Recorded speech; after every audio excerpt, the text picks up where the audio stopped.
Went to the truck wash yesterday. Yeah, $80.14. Yeah. So this happened.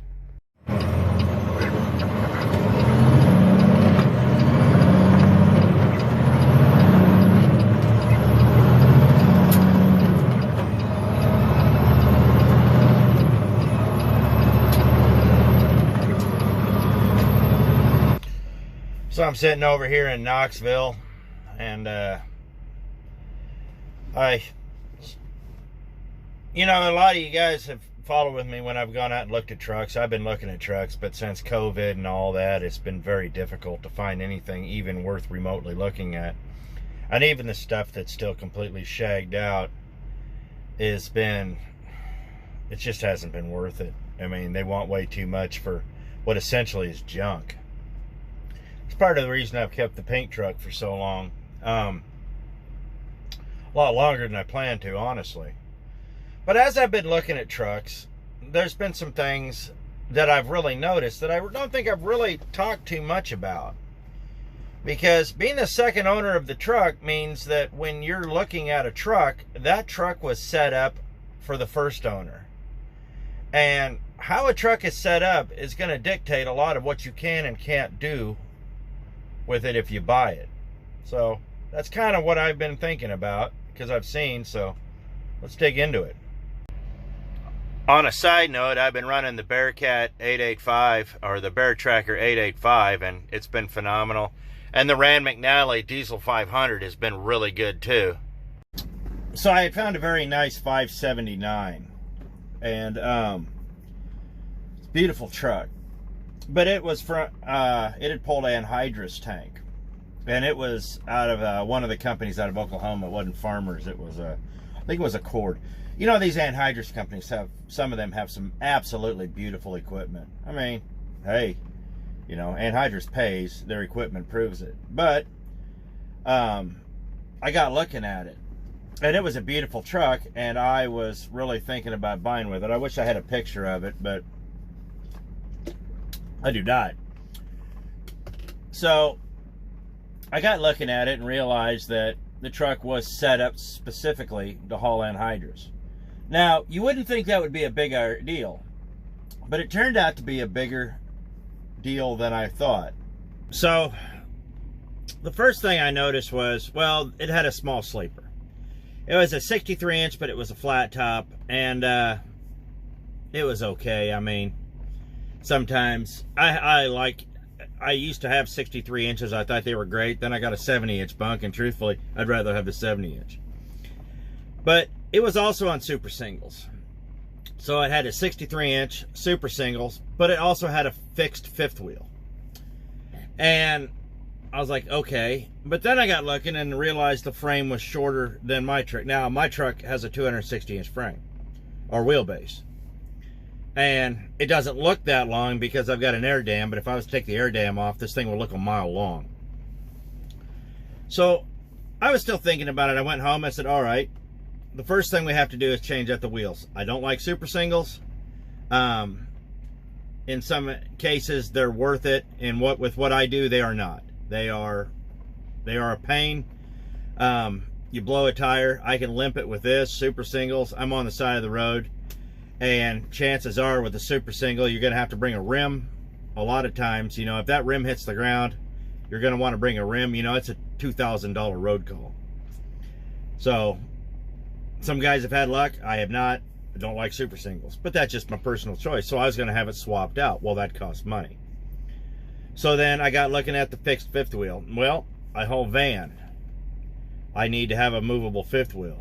But then I got looking at the length of the frame and realized that I can't put a movable fifth wheel on there because the frame wasn't long enough. So it was actually a pretty short truck. And then, I mean, don't get me wrong, it was a beautiful truck, but all of a sudden I started realizing that all the things I needed to change to make this truck mine, plus what I couldn't change, was going to make it very hard, and that's where a lot of guys run into problems. Now, I'm not going to lie. I love a W9. They are sexy trucks. Okay, I said it. I'm one of those guys. Truthfully, I prefer a hood over a W9, but a W9 is a beautiful truck. One of the main reasons I don't buy a W9, though, I've never bought it, is the same reason I've never bought a Volvo 880.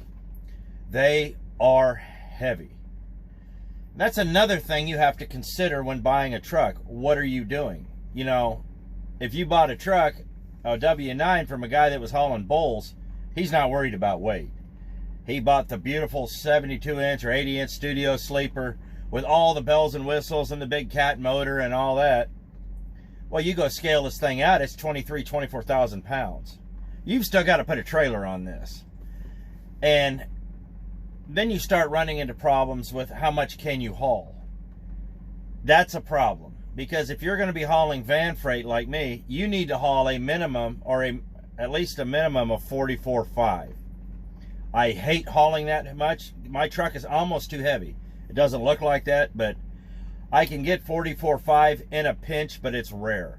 You know, once we start hitting the 44s, it starts getting real dicey at that point. So that's why, what did the truck do before you looked at it? That's why it's important to ask questions with the dealers, and a lot of times they don't want to answer those questions. But the first thing you should always do if you find a truck you like and you test drive it, don't test drive it around the block. Put about 60 miles on it. Make sure you're comfortable in the seat, because you're not going to be changing the seats right away. Take it to a truck stop. Roll it across the scale. You know, see how it rides. Does it vibrate? Things of that nature. You know, 45 or 50 miles will tell you a lot. And that's one of those things, you know. What this truck did, like I said, before you got it, and why it was ordered for its previous job is very important. Now, if you go buy a company truck, like I'm looking at this Swift Freightliner up here, or, you know, some of these Volvos and stuff like that, you know, these trucks were ordered to haul vans. You know, if you buy a former company truck that was hauling a van, you're going to be all right on weight. But you might have other problems. Now, learn from my mistake buying a company truck. There's nothing wrong with buying a company truck if it has proper maintenance records and was from a good, reputable company. My last company, you know, had a reputation of being reputable, but it was living on that reputation despite the fact they had quit maintaining these trucks years ago. Everybody's like, well, they're great trucks. No, they're full of deferred maintenance. So when you really start looking at a company truck, you need to realize that this truck has had more guys in it than a brothel. Yeah, that's fair. There's a potential for that. A bunch of company drivers who trashed it, who ran it into ditches, who ran it over potholes, who ran it out of fuel, who ran it out of oil. They did all sorts of things to this truck because it was not theirs. Some may have gotten fired over it, but they didn't care. You know, the truck may have been wrecked previously. You may not know that. It's just, company trucks are one of those things that you really need to take a good, hard look at. Because I'll tell you this, my last company, the truck that I wanted to buy from them before I bought mine, they wanted too much money for it. And I wanted to buy it from them, but I wasn't going to pay what they wanted. But truthfully, when it went to auction, I wish I'd known that, because I would have bought it at auction for probably $40,000 less than they wanted it. You know, from it for me. But I found out that truck had only had 2 guys in it since new. Me and the next guy. And the next guy was immaculate also. So, I mean, the truck becomes pretty self-evident, but if you start looking at it and realize this thing's been over-cleaned, it's sparkling clean but worn, and everything's shiny and smells good, yeah, that's a problem. But you need to keep that in mind when you buy a used company truck. It's going to be a lemon, or it's going to be, you know, a sugar cube. You just don't know. So I wouldn't hesitate to buy a company truck if I got it at the right price, but I'll guarantee this: look at the mileage, look at the maintenance, because within 100,000 miles, there's going to be a lot of maintenance that was deferred. I've talked about this before. So just, keep your mind up. Just keep your eye out. I'm not saying they're bad, but they're going to have their quirks. Now, 2 trucks that I would stay away from unless, you were in these particular fields are Bullwagon, trucks that hauled Bullwagon, and trucks that were flatbed trucks. Because if any of you guys have hauled, a lot of times the flatbed trucks, some of the places these guys go, they are just dragging these things down pothole dirt roads, and through yards. They're hitting ditches. They're hauling coils, which means like if you're buying a trailer, don't ever buy a steel trailer. It's nuh-uh. Or don't ever buy an aluminum trailer that hauled steel. But with the amount of flex these flatbeds are doing, like that, this is transferring into the truck. And there's a good chance that the frame might be a little tweaked, that you're going to start eating tires, things of that nature. I'm not saying that's not going to happen with any other truck, but you have a better chance of that happening with a flatbed truck or a Bullwagon. Well, the reason I'm going to tell you not to buy a used truck that hauled bulls is because, one, it's going to be deleted and you have no idea who deleted it. And 2, you're going to know that truck has been driven 1,000 miles an hour everywhere for hours on end. That truck might look good. The maintenance might be up. Don't get me wrong, these bull haulers do maintain their trucks, but when they let them go, they are tired. They are really tired. So unless you get a really good deal on it, like I said, and you got the money to kind of bring it back up, that's what it's going to take, because on a Bullwagon, you're probably going to have to redo the rear ends eventually. And on a flatbed truck, I've seen more bent frames than anything else. So it's just one of those things that you need to keep an eye on. And that's why I would tell you to stay away from that truck or those trucks. Now, companies like BMO Harris and these other finance companies, they do have lists of repossessed trucks. And for the most part, they're not bad. A lot of times guys know they're going to get repossessed before they get vengeful. They get vengeful and do stupid things like we had one truck, I saw the guy put horse nails down the intake. And things of that nature. Don't get me wrong, that doesn't happen all the time. But you can get a good deal on a truck through an institution like that, or through a bank that has a truck they want to get rid of. Now, it's an unknown quantity, so if you argue with them about it, you're going to have to tell them that the price will have to reflect that. But truthfully, if you agree to finance it through them, they might cut you a little bit of a deal. I would also steer away from trucks that are over 10 years old. Realistically. And not because they're bad trucks, don't get me wrong, but for one real reason. One of the real reasons that I have such a vanilla truck, well, it's pink, but the running gear ISX 18 342s, is because of parts availability. I've noticed that as my truck starts aging out, parts are getting harder to find. And when I do find them, they're getting to be more expensive. Yes, I can still find parts for this fairly easily through Peterbilt, but the price is going up, and that's not just because COVID. It's because they're not wanting to support these trucks anymore. This is a 10-year-old truck. Is this a 10-year-old truck? It's a 9, well, yeah, on paper it's a 9-year-old truck, but it's really a 10-year-old truck. But they're starting to, wanting to start support the newer trucks and things of that nature. So parts availability is starting to get hard, And you're like, well, people are still finding parts for this, that, and the other thing. Yeah, they're finding parts for 359s and things of that nature, and old W9s and whatnot, because there's a market for that. There's no market for 15-year-old Volvo parts. If you lose a hood, you might be a month looking for one. But that being said, you have to take a realistic view of what you're looking at. That's, like I said, that's why I got my setup the way I did. But even ISX parts are starting to be more expensive now than an X15. And my new truck will have the newest X15 I can afford, just because parts availability.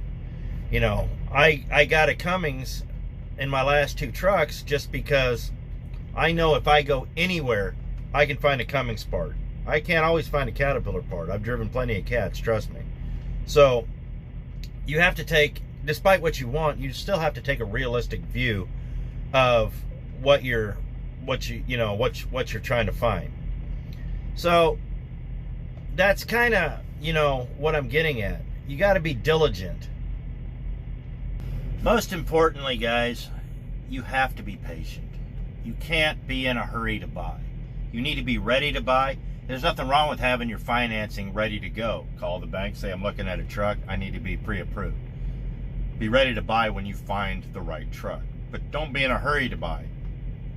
I know too many guys that were in a hurry to buy and bought lemons, or they had to have, the bull hauler special to do, something it was ill-equipped for. A friend of mine, like I said, bought a W9. It's way too heavy. He could, on half a tank of fuel, he could only haul 43. It just was not worth it. So you have to keep a realistic approach to everything you're doing, like I said, but be ready, but don't be in a hurry. Patience is key here, guys. If the truck does 7 things that you want, but it doesn't do 8, 9, or 10, it's not the right truck. Now, there are a few things that you can compromise on, like if it's the frame's a little longer than you like, or the frame's a little shorter than you like. Truthfully, all of our company trucks where I work, they're running a 243, and they do just fine. And they're Kenworth 680s. They are beautiful trucks. These guys spend the money on the equipment. But you can compromise on a couple little things, but when it comes to things that you really need to help you function and do your job, and do your job efficiently, spend the money where it counts and make sure that you are looking at the important things. Don't worry about the truck color. Don't get me wrong, I didn't set out to buy a pink truck, but the truck had the specs like no other truck I'd seen in a while. 600 horse, 18 speed, 342s. This truck will get up and walk. This was a West Coast truck. The guy used to run to California with it every week. This thing will flat out move. I actually had to turn it down. I turned the speed down because they said, why'd you turn the speed down to 80? I said, because if it went 85, I'd do 85. I do have a very heavy foot, but I try to do my best. But that being said, you just have to approach this logically with an air of reality. If you find a truck you like, the salesman's going to pressure you to buy it. If you start getting high pressure, that tells me that he doesn't have a buyer. That's one of their tactics. If they start really trying to pressure you, saying all these people are looking at it, well, yeah, all these people are looking at it because they're driving by and it's on the front row. But if he's sitting there trying to sell it and push it on you and push it on you and push it on you hard and it's not what you want, walk away. It's easy to do. And if he's trying to high pressure sell it to you, that means he doesn't have a buyer and you have room to move. So remember that little tidbit. You're buying a used truck. You're not buying a house. The used truck's probably going to be more expensive. That being said, that's what was on my mind, about the problem with buying a secondhand truck that was purpose-built for a specific job. If you start thinking that way, trust me, the amount of trucks that are going to be available for your specific job is going to be cut down. But a truck that's made to haul general freight will pretty much haul anything. But if you buy an old, coffin box prime truck that was a heavy haul truck, you're not going to enjoy it. If I was home every night and I was hauling grain, I would buy that truck because it's a light truck. It can haul more, but doesn't mean I want to sleep in that 36-inch sleeper. It's just have an air of reality and make sure that you do your due diligence and really study. Actually, not even study, just have a real solid idea of what you want. That way, when you see it, you'll know, but you won't be talked into buying something that you don't want. Be familiar with what you want rather than anything else, because, what you need is a good truck to suit your specific job. And if like I said, if the truck doesn't suit it, move on to the next one. There's no shame in that, because this is your money that you're spending. It's all your money, and you're going to be making payments on something. So you might as well make payments on a truck that you like, that's doing exactly what you want it to do, rather than one that you regret buying. I've heard a lot of guys have been down that road. Don't look at it for the pretty factor. Look at it for the functional factor. Beauty is secondary. Don't get me wrong. Everyone wants to drive a nice truck, but pretty costs money. And most of the time I've found out pretty is all on the outside, and they skimped on what counts. So just a little food for thought when you go out and look at trucks. So I appreciate it. Thanks for watching. You know, I hope you like this video. I know I've talked about this before, but it's like I said, it was just something that really kind of caught my mind, and I was thinking about, because I'm starting to look at trucks again. There's starting to be more trucks out there. So I appreciate it. Thanks for watching. See you next video.